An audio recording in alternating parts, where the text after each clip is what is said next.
Alright, so welcome back. We've got something a little different to show you today, and I mentioned it on my last video. And by the way, I'm using a mic again today, so it seemed to work out alright the last time, so we'll go with it again because it is windy. Although today, for once, I'm glad to see the wind because it's drying up, the sun is out. The sky, if you can see it, it's blue, which is rare. There's clouds, but there's blue sky. I was out yesterday grass measuring, and I was walking through the paddocks. There was a good chance for me to get out and actually walk through the paddocks more than anything. And they're wet. They are very wet, so it's going to take a bit of time. But today, this item that's sitting behind me here, in a black plastic wrap on a pallet, could help us this year with some of this wet conditions that we're experiencing. It might actually help me directly this spring to get some fertilizer out on the ground. And that has given you a big clue. But before we talk about it anymore, let's just open it up and show you exactly what it is. Now, this has been with us for the past week, and I've been dying to get into it because I haven't seen it. I've ripped a little hole here to see the green that's underneath it, so I know which one it is, because there was a couple of these that we could have chose, and we went with this one. Not really any reason, it's just I've seen a few videos on them and I couldn't see videos on the other ones. So let's tear into it.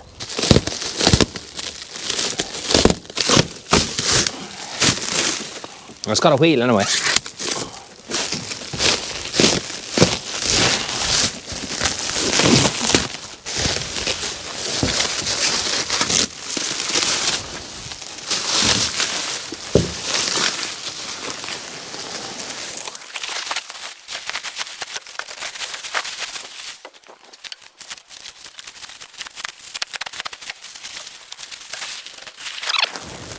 Well, I can tell you one thing, it's well strapped down, there's no doubt about that.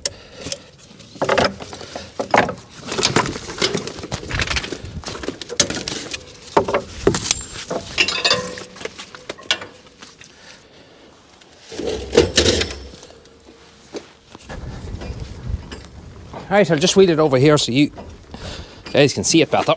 Don't know what this is. Instruction book. I'll read that tonight. It can sit in there just for a wee while. Alright, so now you know what it is. It's quite obvious that it is a slurry tanker. ATV Spread ATV fertilizer spreader.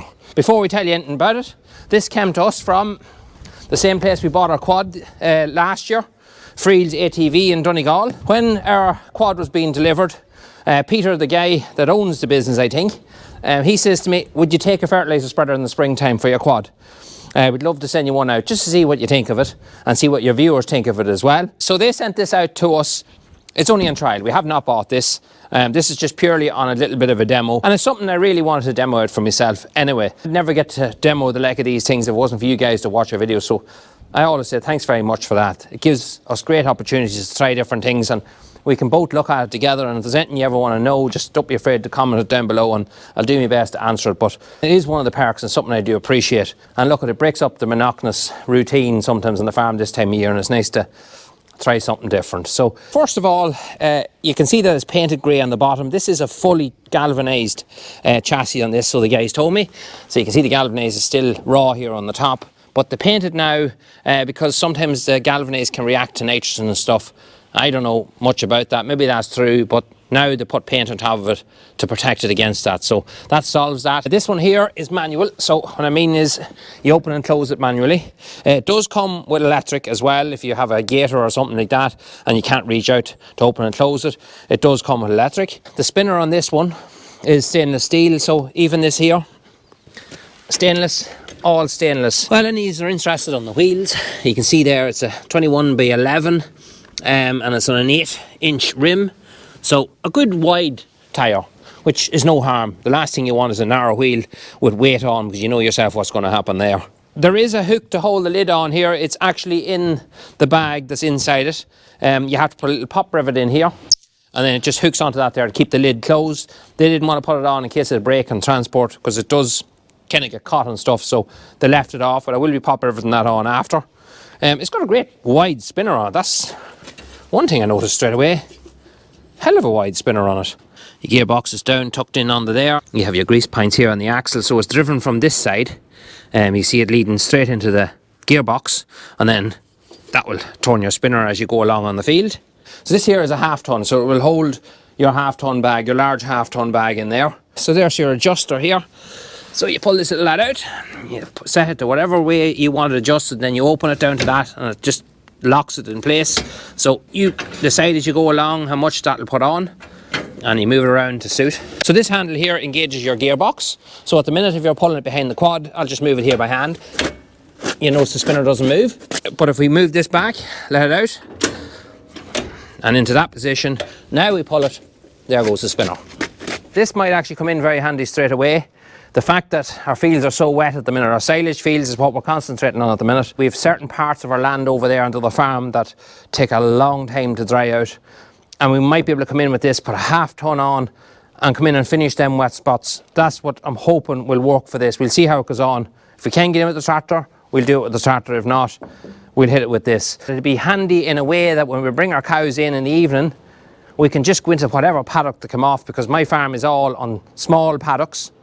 And this could be very handy just to go in, spread that small paddock and in and out and done in a very short space of time without having to hook on our own main spreader. Because when I do that, I normally fill it and I do a good few paddocks at one time rather than hooking it on, hooking it off. This might eliminate that. So we'll see how it goes. That's all time will tell.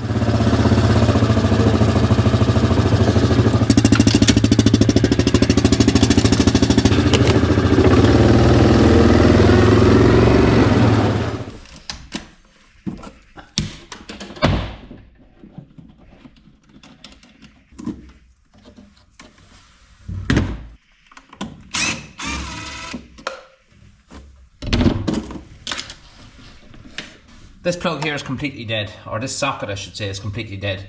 This wire going across to where our fuse board is completely disconnected. It's actually just disconnected out of sight here of the camera. There's the wire running along there, and there's coming down beside the fuse board, just hanging down the wall and just cut. So it's completely disconnected. We're not using this anymore, so we might as well take it down now, take all that wire down just to tidy that up. Look at the size of that bug. Look. There's no venomous spiders in Ireland. I don't think there's even spiders that'll bite you in Ireland. Maybe there's a false widow, a false black widow they talk about. I've never seen one. They're very rare here in Ireland. I presume there's a good few. Look at the amount of crap in there. Yeah.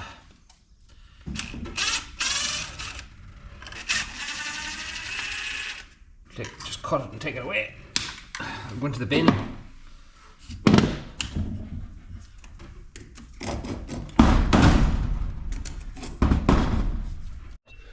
Alright, so this is my mains fencer. This one I have for the past 3 or 4 years. The one I had before that, I had for about 20 years, the very same one. There was nothing wrong with it. I just got one that has slightly more power than the one I used to have. They've been very reliable. They're made by a local fella, and he actually builds these himself. His dad before him used to build them as well. I just want to open it up and have a look that there's nothing inside it. Just when I see the cobwebs that was in that other socket, but I think this will be okay. It's well sealed. Yeah, there's no corrosion or anything, so that's good enough. I'm happy enough with that. Now we can just go ahead and get it mounted in its new home. Trying to decide where best to put it, on the wall or on this beam. I'm actually thinking the wall. Yeah, that means I have to drill a hole.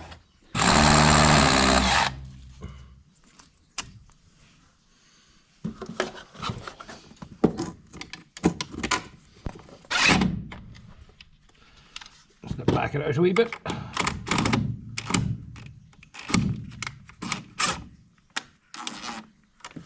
There we are. I'll plug it in. I know our wire here is going to be too long. I'm not going to cut this wire because you never know when you want to move it somewhere else. And you could do it the extra, so I'm just going to cable tie that up, and then we're going to start running our cables just out through that hole, and the wire is just there on the other side of that bankment.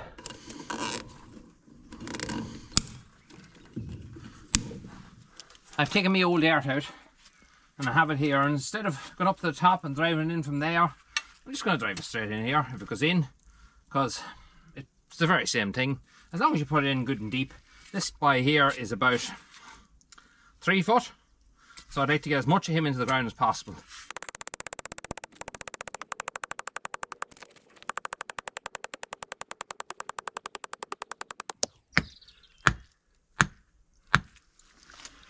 Right, so one of these U-clamps that goes on top of that. I'm not going to tighten that up just yet because I need to put the wire on it first. So that's the next thing to get. So I'm just going to wrap the wire around this now.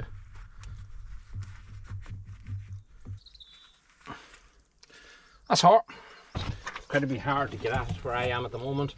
I'm down on a real wet embankment. I'm reaching at it here full reach. We'll get there. There we go. Right, so I just run these pipes, one going to the earth, the other going to that post. I run the two of them up here and I put a bit of that, what do you call it? Someone shout out what you call that. Brace and strap is what I call it in for keeping down timbers and bits like that, but that'll hold that in place. It's only temporary because this is a bit of a hole here, as we say in Cavan. Definitely a bit of a hole, and the reason for that is I need to put a spouting on this shed, the whole length of it, because over there, I can't show you the T20s there, so behind me there is a pipe where we can run our down pipe down and do a lot of the wet that's behind here. And another thing I want to do is I want to clean this bank back now as well, so I'll have to move this to clean that bank back, hopefully in the summertime. So for now, it's hooked up right, it'll power our fence. All we have to do now is go in and hook it up inside. Right, so the first thing we have is our earth. I'm just going to strip some of that off.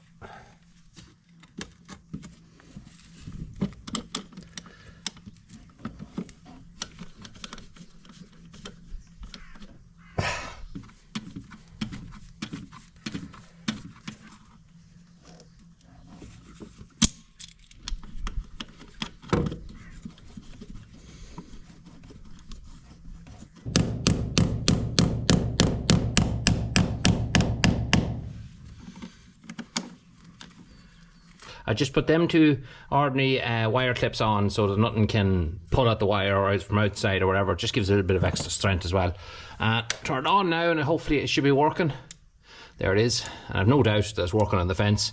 It has no other choice really because the earth is in and it's joined up. I will have to go over and check all around the fences. I have a lot of it done, but tomorrow the weather has finally looked like a bit like spring. It's warmer today, it's not raining. Hopefully it'll not rain until the day is finished out because it's 1:30 here today. Today's Sunday, by the way.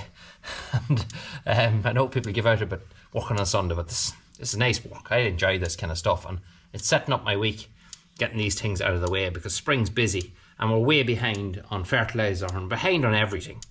It's a job ticked off the list and we can start something else afresh. We don't have to touch this tomorrow. We're just over here on the other farm. A really quick one before we end today's video, and I always like to kind of give an update when things work, and especially things that you guys have told us about. A lot of people who are new to our channel ask us, why have you got, are you growing a greenhouse or something, or why have you got stuff hanging up on the back of your roof? So this time last year our heifers looked very different. They were covered in ringworm, and we tried loads and loads of things to get rid of that ringworm. We tried fungicide sprays, everything you could think of was tried. Nothing worked for us. It was a real bad case of it, the worst we'd ever seen in years. And it's the first time we had it on this actual shed. This is a relatively new shed. But it came anyway, and it struck really hard. Hated seeing it. It doesn't make a massive difference to the animals' overall health, and it does go away itself, but it's a horrible old thing to look at, and it's bound to cause them some discomfort. So, a good few people said, Adrian, hang your holly up, male holly, on your shed roof, hang a few bunches of it here and there, and your ringworm problem will be over. So I went, and I put probably far too much holly. You probably didn't need that half of this. But my mother had a holly tree up in the garden, which is a lot smaller now, and I took the holly of it. It is male holly. This holly doesn't have berries on it, so I think it's male holly. I'm not into that stuff too much, but I think it is. I put it up around Christmas time. They were in January, February and March and April, a bit of April as well, and I didn't see any real results from it. But I was told then it had a day off before you'd actually see it working. And what is it, an antifungal or something that grows on it? And it comes down on top of the cattle and it kills off the ringworm. Correct me if I'm wrong. Someone who knows better what they're talking about can explain that. But one thing I do know is no ringworm this year. Whether it's it or not, I'd pretty much say it is, because there was a high chance of them getting it this year, especially with it being so bad last year. No matter how much we washed and disinfected this house, it's rare for it to completely go away like that. So if the holly worked for us, maybe it'll work for you. Now, since I filmed fitting that mains fencer, a huge amount of work has been done. Today is Friday the 7th of April, and You can see lines on our fields if you can make them out. Today, this morning, it's 3 o'clock now, but this morning we got a load of our fertiliser out. We got about 80% of our silage ground done, which was brilliant. Because our ground, it has been the wettest March on record in Ireland, and ground was absolutely soaking. But we got a couple of dry days, things soaked up an awful lot, and we decided just to go for it. And I know by looking around the countryside, a lot of my local farmers are doing the same, because next week does not look good either. And there's heavy showers seeing me all through it next week, which hopefully won't come. So I said I'd go for it. We took into it. There'll be a video on that on its own. It worked out all right. As I say, 80%, we couldn't finish it. There was parts that just too wet, and we got ourselves into a bit of a handling. A nice bit of a handling, and lucky enough to get out of it without having to get someone to come and rescue us. But it's out. We also have our cows out, which was great as well. So we've a mountain of videos already filmed. I just have to sit down now, not Sunday, because tomorrow we're at a wedding. Myself and Sinead have a wedding tomorrow, and we're actually really looking forward to it.